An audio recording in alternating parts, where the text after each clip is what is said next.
Sunday simple lunch தால் தடுக்கா எப்படி பண்ணலான்றதை பார்க்கலாம். கொஞ்சமாக எண்ணெய், கடுகு, உளுத்தம்பருப்பு, காஞ்ச மிளகா, பச்சை மிளகா, ஒரு 4 பல் பூண்டு, கொஞ்சமாக கருவேப்பிலை, ஒரு 5-6 சின்ன வெங்காயத்தை ஃபைனாக சாப் பண்ணி சேர்த்துருக்கேன்.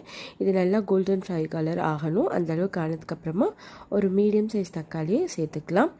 இது கூடவே ஒரு 1/4 டீஸ்பூன் மஞ்சள்தூள், கொஞ்சமாக பெருங்காயத்தூள், ஒரு 1/2 டீஸ்பூன் ரெட் சில்லி பவுடர் சேர்க்கறது வீடியோ ஸ்கிப் ஆகிடுச்சு, அதையும் சேர்த்துட்டு கொஞ்சமாக தண்ணி விட்டு இதை நல்லா வேக வச்சுக்கோங்க.